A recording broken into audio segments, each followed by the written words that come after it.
Boom. Snitch, that's that shit we don't like. Are leaving, Bitch, that's that especially shit like we around like almost 11 don't o'clock at like. night and going with somebody that I don't trust. We've had a team. There's 7 homicides in St. Joe within the past year. Yeah. At least that you found a body for.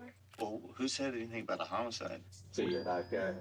I like that. You'll just see images of yourself stabbing someone or something like it's a memory, but you didn't do it. No, I want to know the whole story. That's what I want to know. Are you scared right now? I would be. The terror begins in St. Joseph, Missouri, when a chilling discovery is made in a local park. A young woman has been stripped, stabbed, and left in the woods. But who is she? Police must answer that question and sort through a sea of suspicious characters to find her killer. What's it called? But just as they begin to thought find it was, answers and local rumors of violent... Slenderman killing.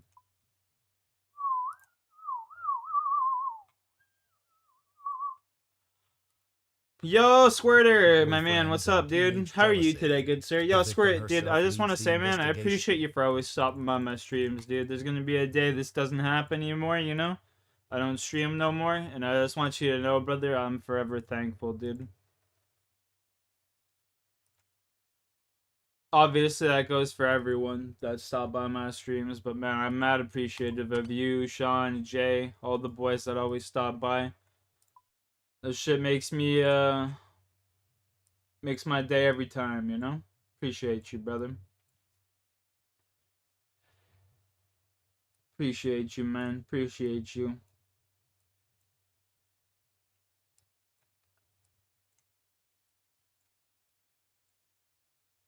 You a real one, homie. Don't ever forget that, man.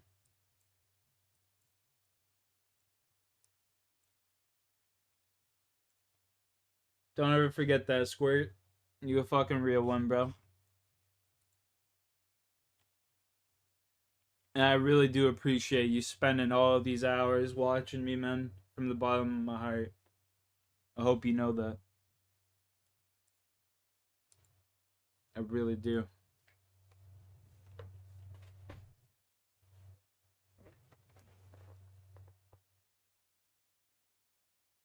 Just keeping it real, but I'm on the wagey shit right now. Wagey must be like a new term or something. I hear lots of people calling people wagies now.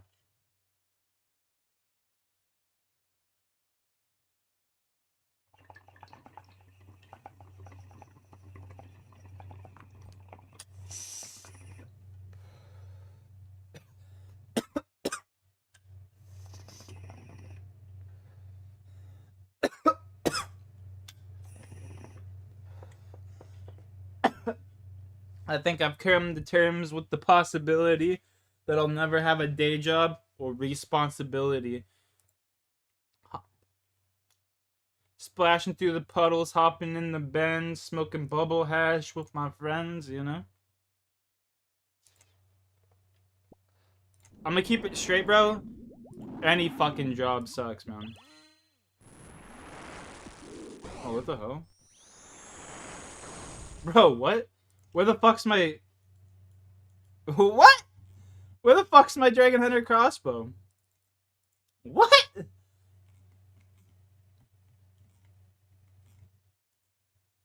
Bruh. What? Is it in my bank? Did I bank it? What?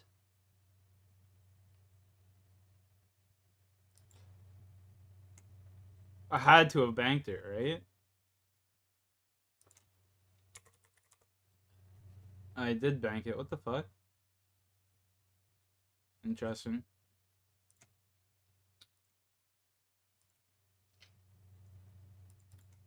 What? What? When the fuck did I bank that? Eh? Yo, I'm confused, man. How the fuck does that make sense?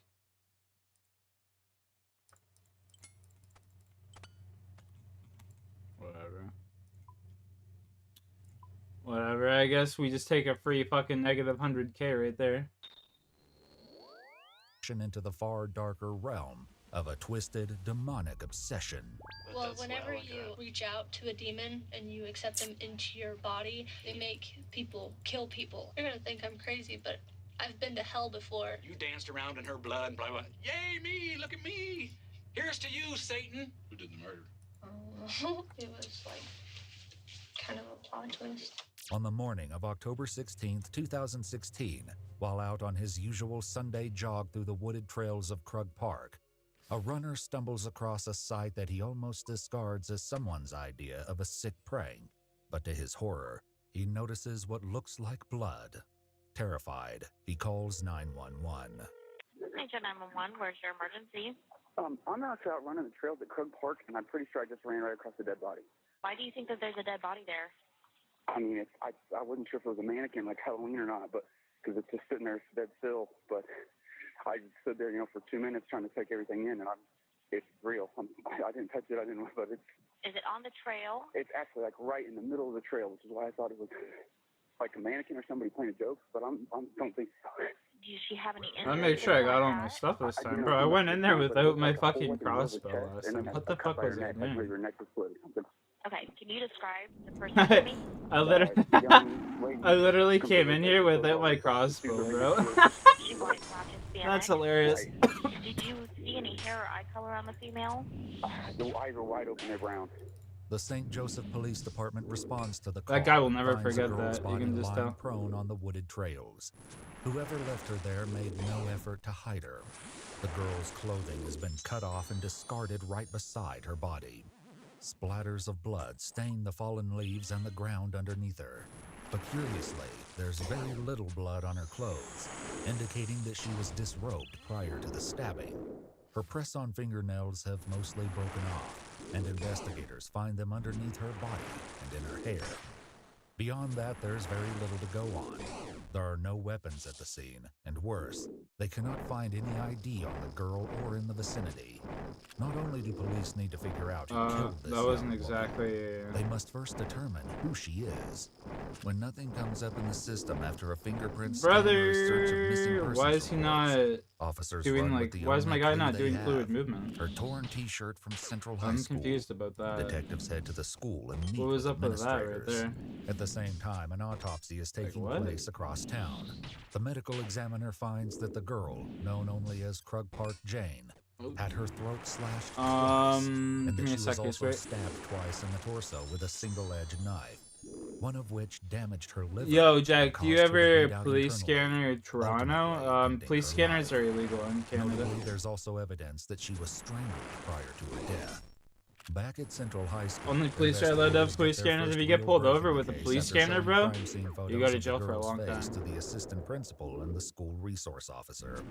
They recall like, the I'm- girl who attended the school yeah. as a sophomore last I year. want to speak shit. When they pull up the girl's picture in the system, police I'm finally serious. have a positive ID. The dead girl in the woods is no longer Krug Park Jane. She is 17-year-old Caitlin Root. Here, watch. I'll show you.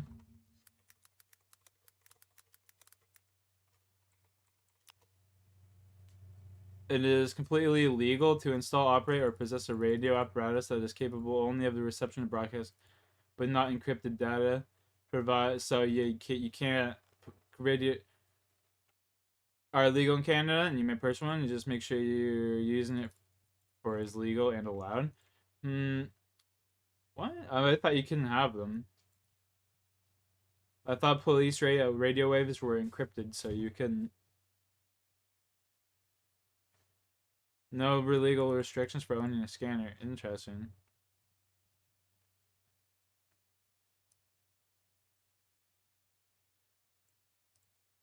What?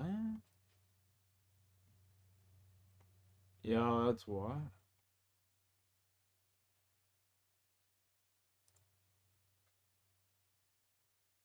Yeah, they use encrypted. That's what it is. They use encrypted in communication, so it wouldn't even matter. Like the police scanner wouldn't even matter. They use encrypted encrypted shit. But like if we were to try and access that as a Canadian, we'd be breaking the law. You can't access encrypted radio waves. That's what it was. So I was just misinterpreting what I read before. So that's my apologies, Squirt. My apologies there, good sir. Mr. Strained, how are you today, sir? How are you?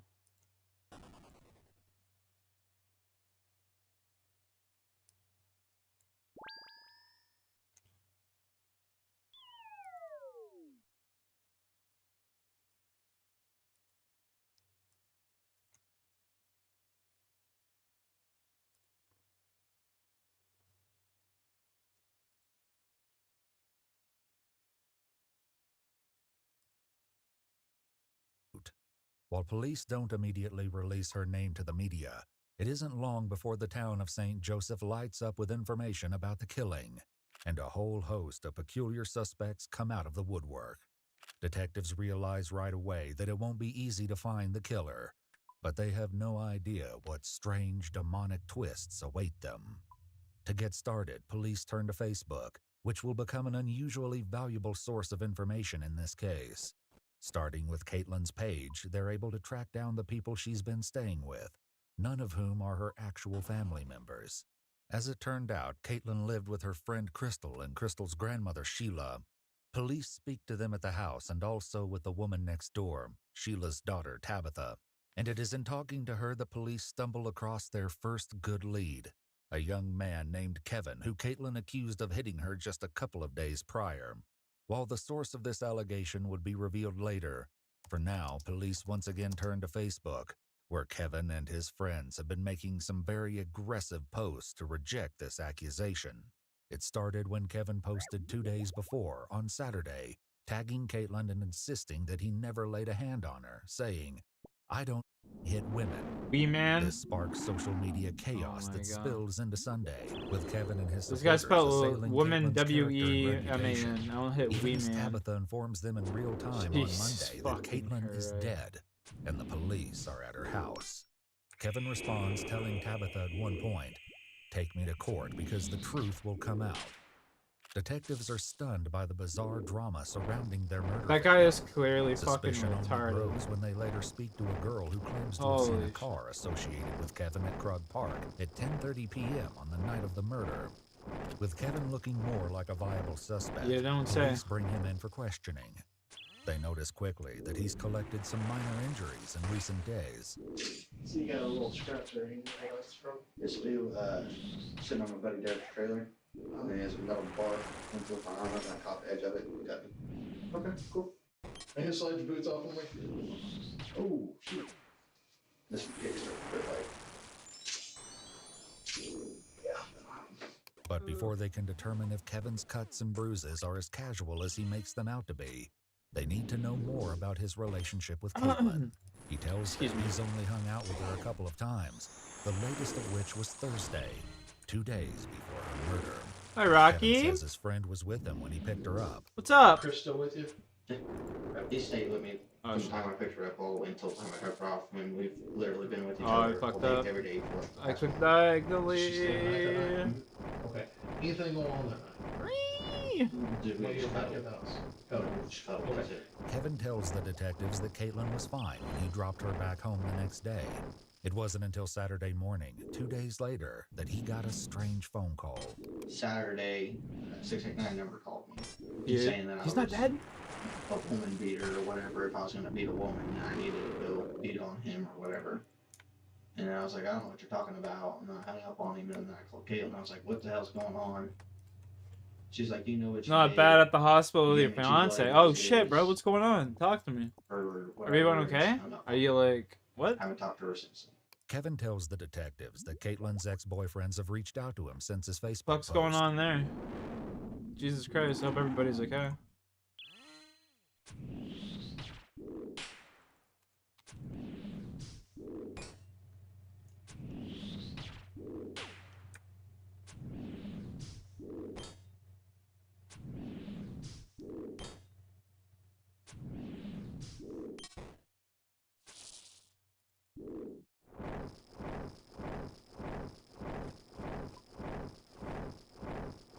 Saying she's been known to play these games in the past.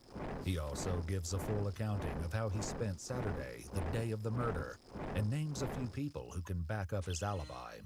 Police track those people down in the coming hours, and they find that Kevin's story is airtight.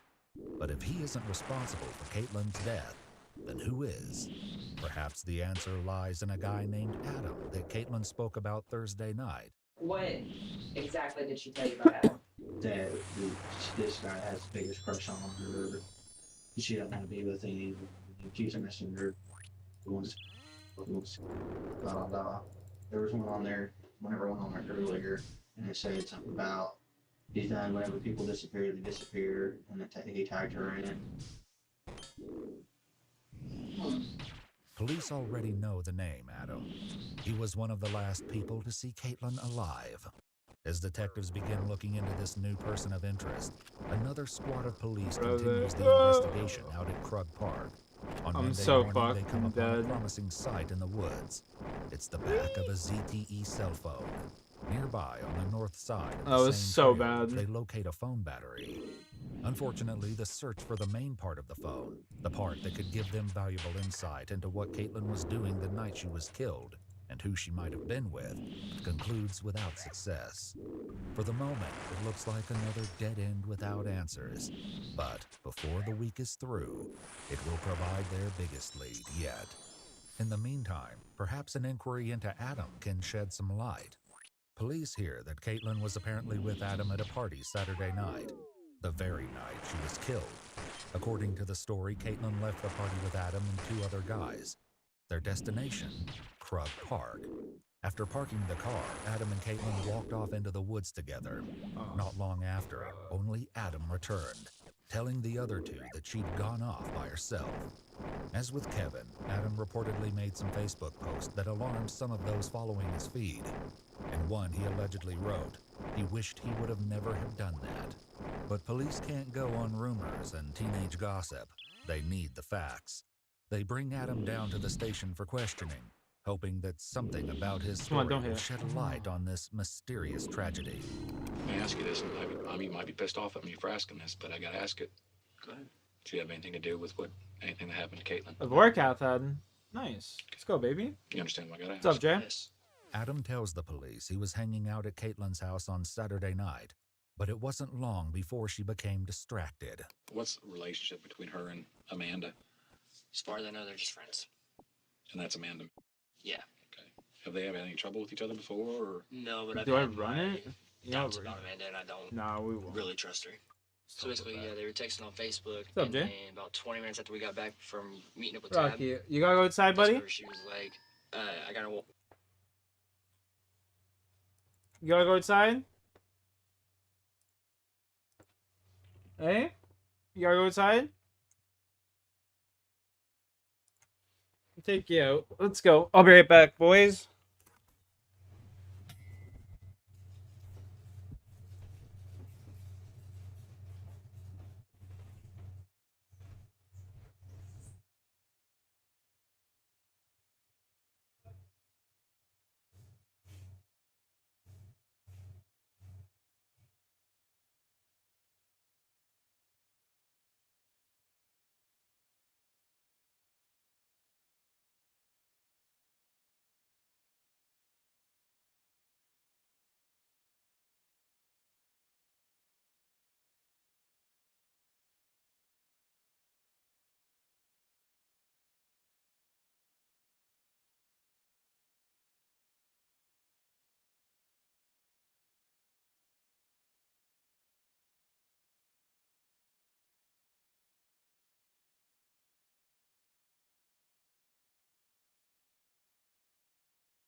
Alright, my bad.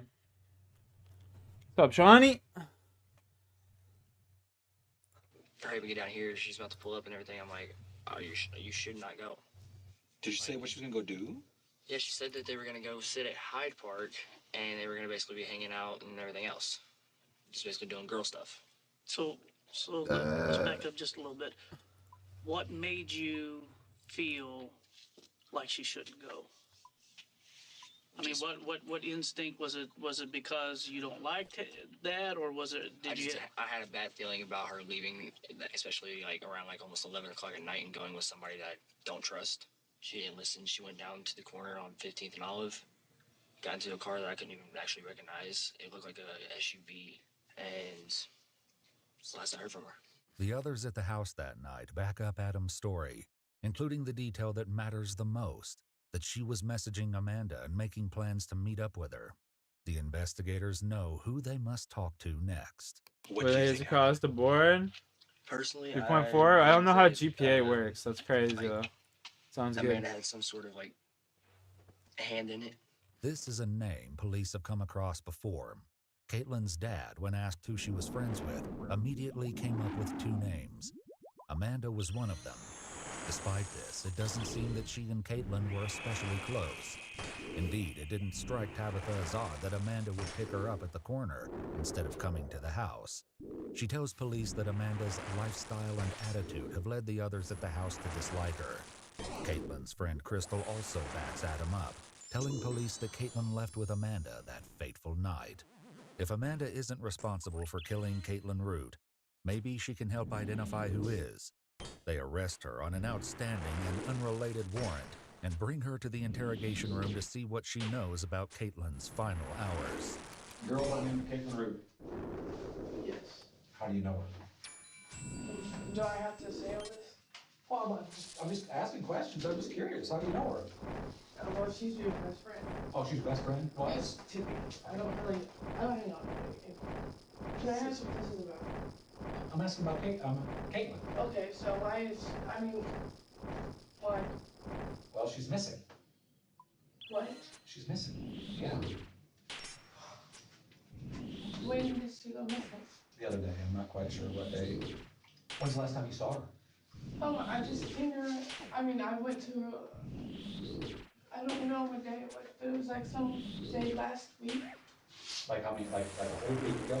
I don't know. I went to the people that she was living with, and I asked for a ride. Amanda seems confused as to why her name would have come up in this investigation, and she waltzed the detectives through her movements on Saturday, none of which had anything to do with Caitlin. When the detective presses her, her confusion turns to irritation. Somebody said that you guys talked the other day on Facebook. Is that not true? That's not true. I haven't talked to Caitlin on Facebook. Or Messenger or something. Nothing like that. I don't even have her number. It's been changed to, and I know. Palm tree seed. Yippee fucking crazy. Like, I can get on my Facebook and show you. If, you know what I'm saying? How many Facebook accounts do you have? One, Panda. Detective Ogdell uses the opportunity to look Amanda up on Facebook, but he scrolls for a long time before realizing that many people use the screen name Amanda Panda on the site. Interestingly, though, he only mentions one out loud. Amanda Panda Dowell? No. The detective keeps scrolling without a second thought, having no way of knowing that the individual behind that particular Facebook account will soon become one of the most important pieces of this twisted puzzle. I just feel like there's something you're just not quite telling me. There was people having it. I promise you, I'm not keeping anything from it.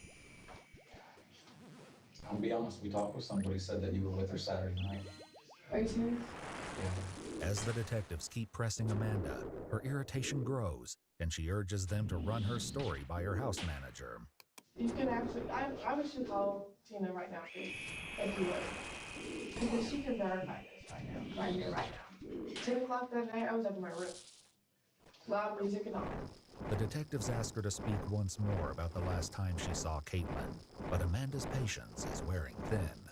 I have not seen Caitlin since, it was a hey, Caitlin. Hi, see you later.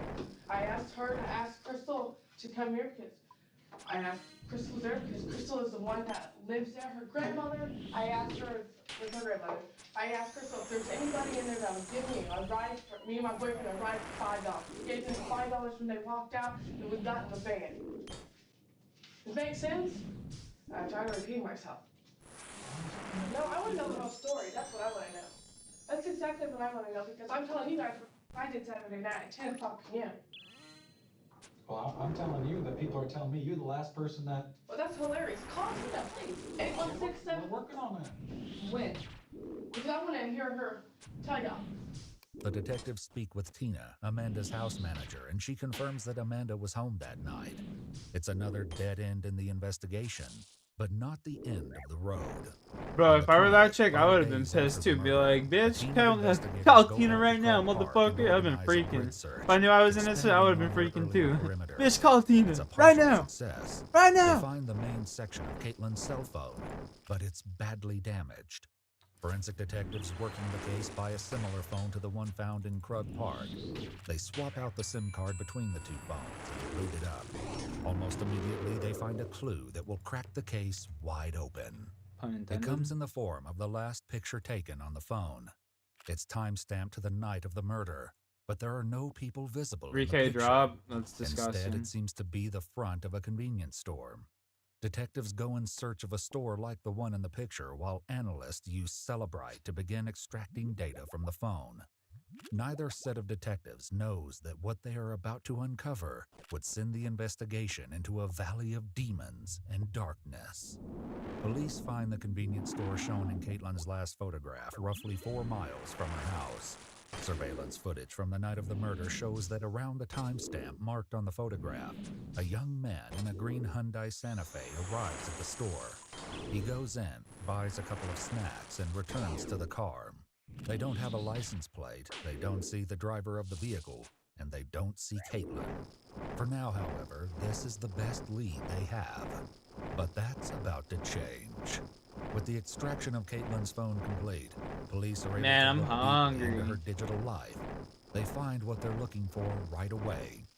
At 9:30 on the night of the murder, Caitlin got a message from a girl so fucking calling legit. Yo, herself that's Amanda sick, man. Panda Jay, on that's Facebook dope. Keep Messenger. those kind of, you gotta keep those guys around, you know what I mean?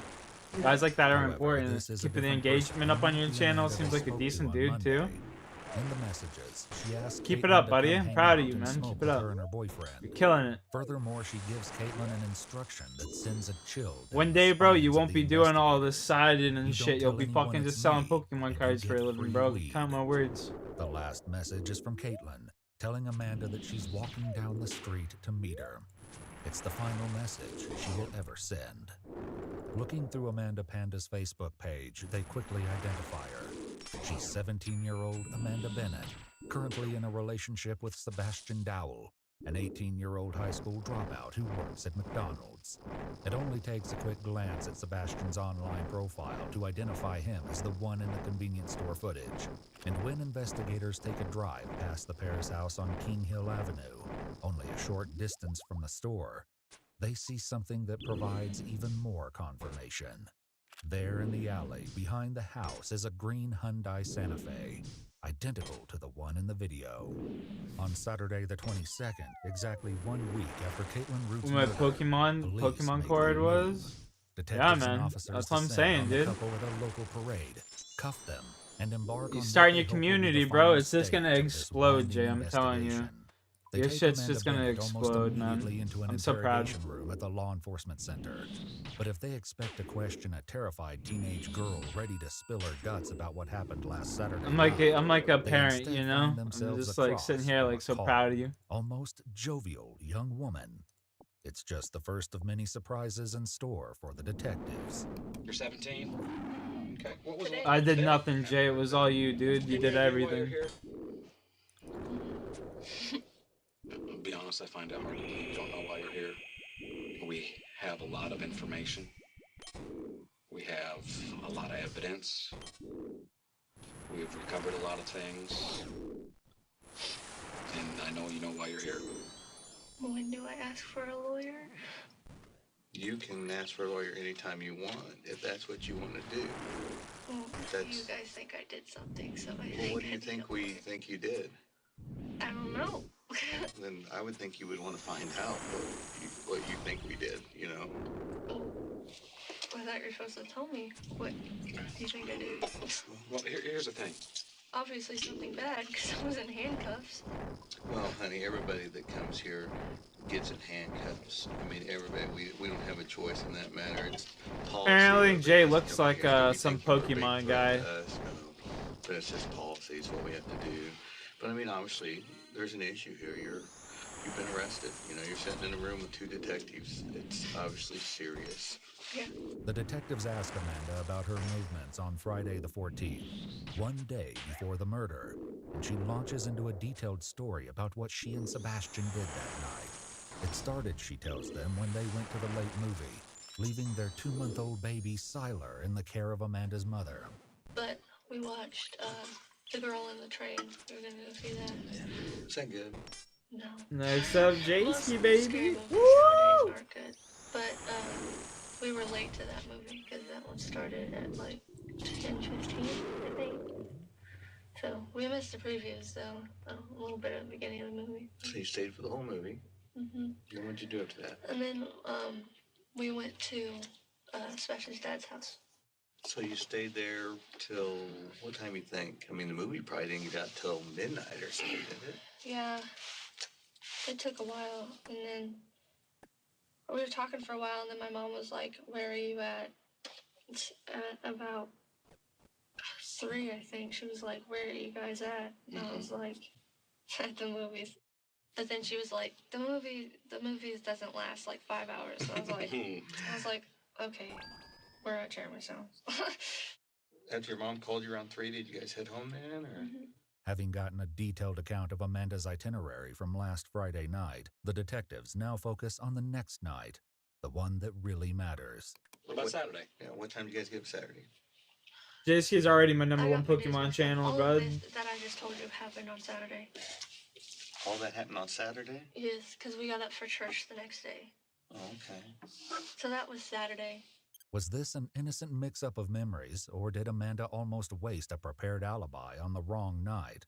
Either way, with her correction, she's locked in her story of what she and Sebastian were doing on the night of Caitlin's murder. Plus 10,000. The only problem, her fiancé Sebastian seems to know nothing about these activities.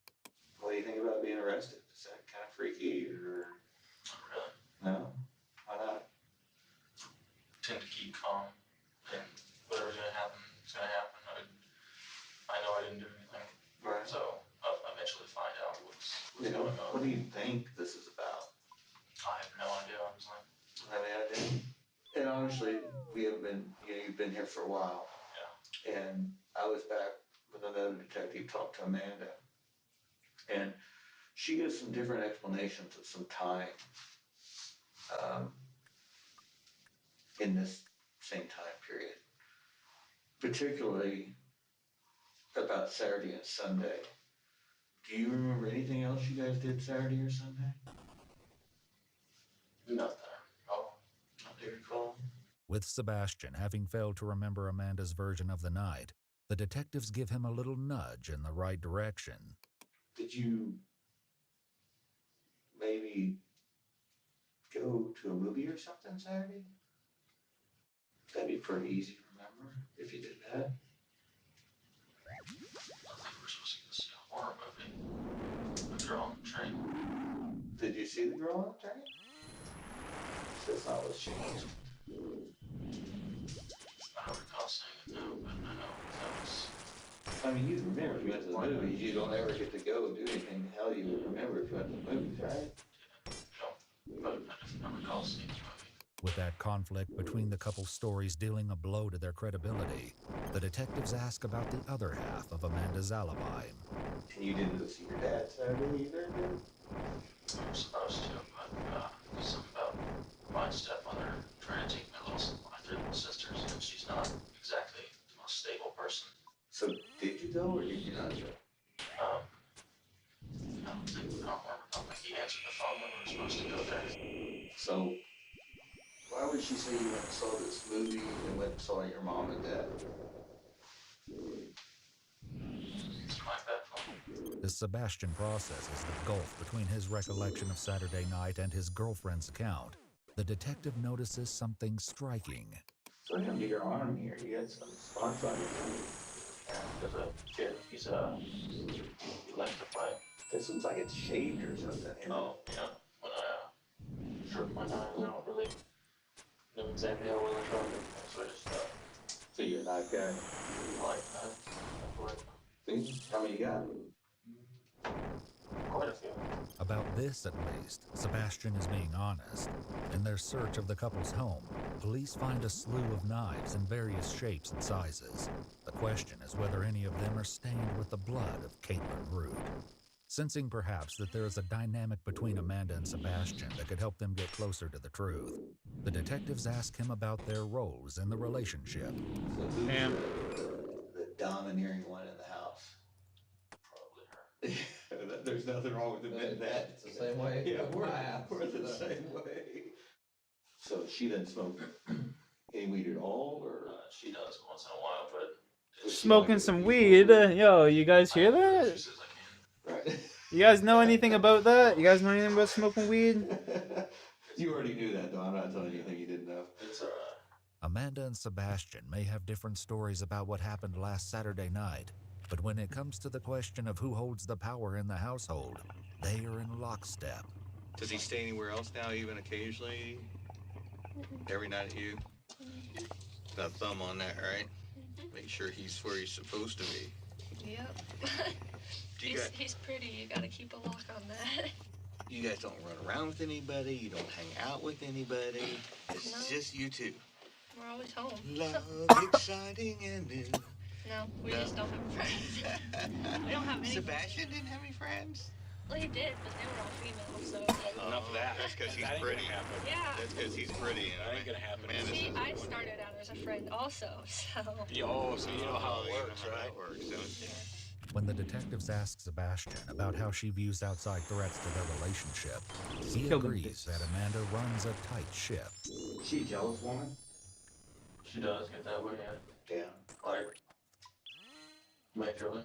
Majorly?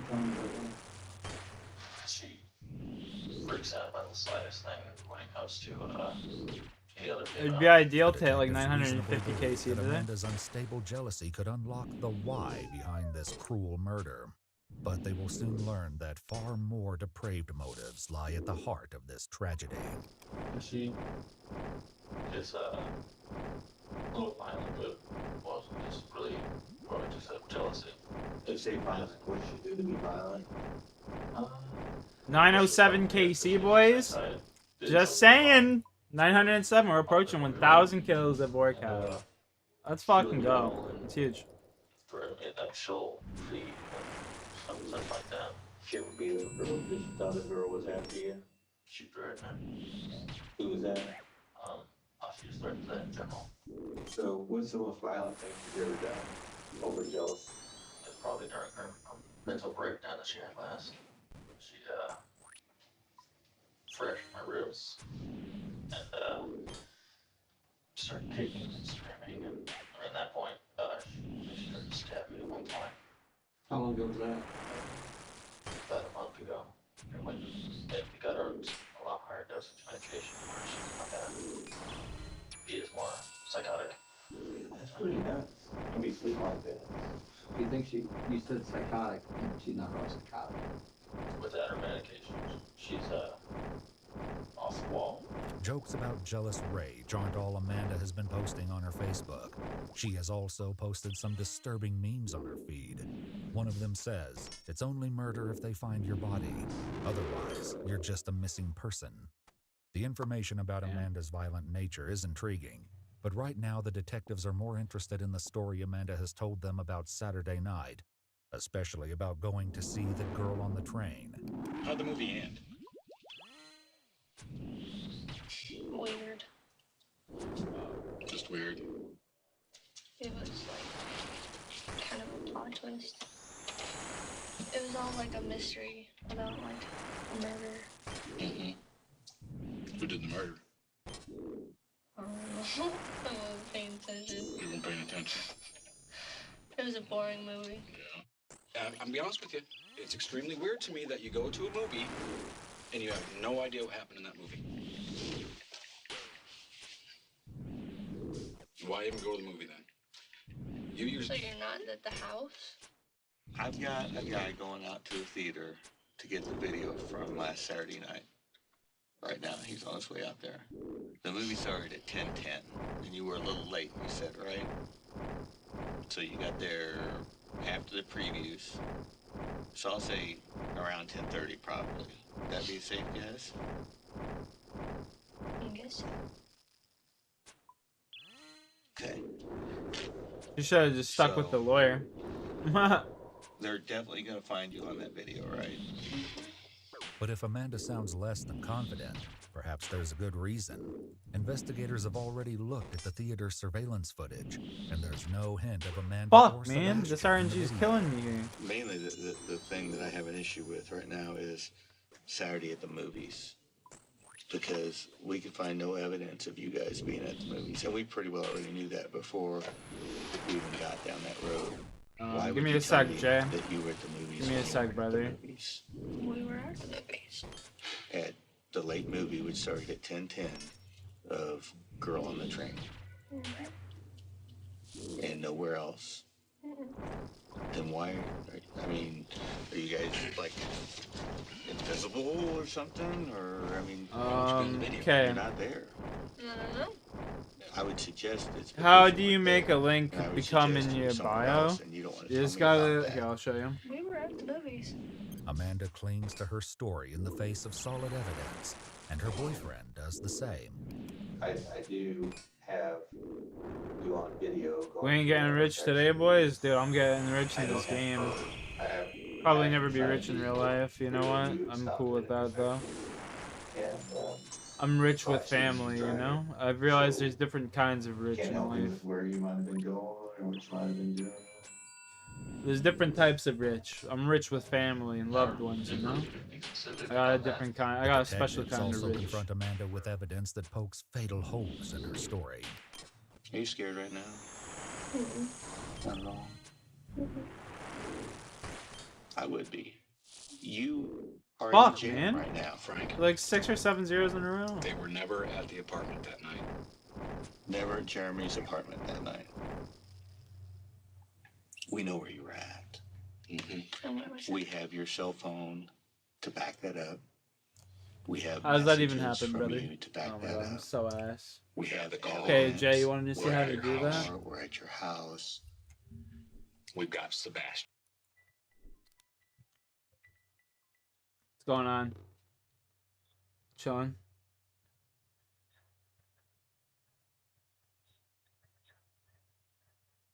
Yeah.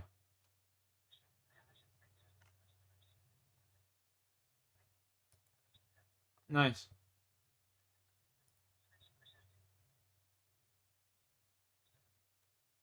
Damn.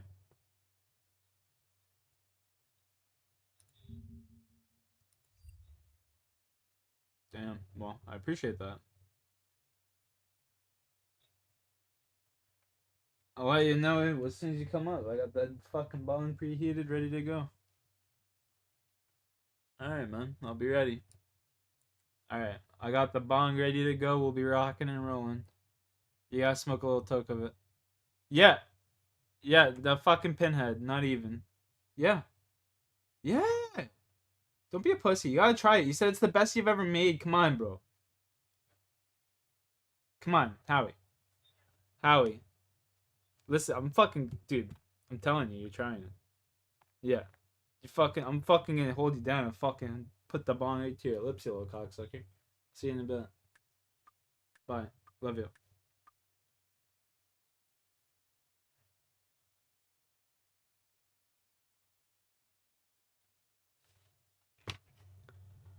Fucking right, bud. Alright, so Jay, what were we trying to do here?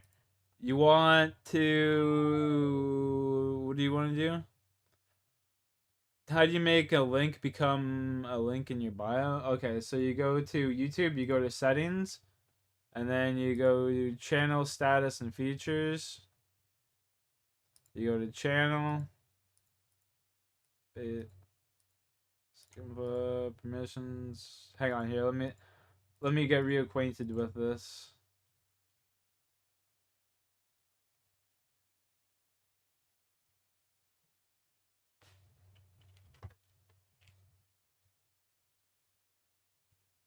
My dad.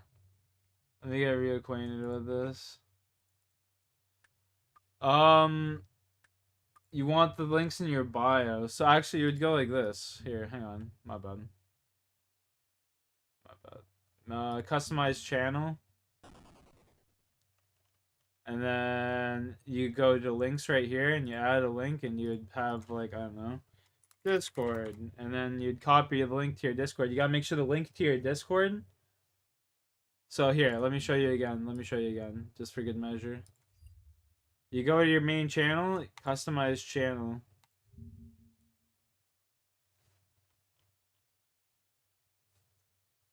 And you gotta do that. When you're doing your Discord link, Jay, look. It's very important.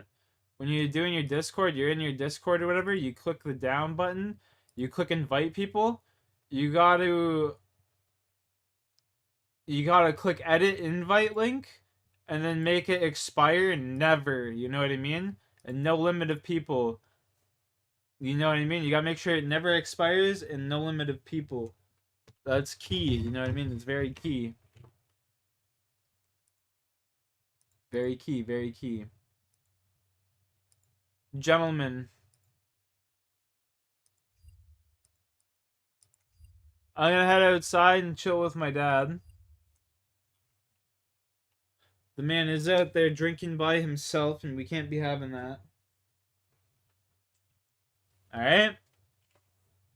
I'll be back. I'll talk to you guys later tonight or something. I'm probably gonna be drunk as fuck. Yeah. Let's go. I'll talk to you guys later. See ya. Peace.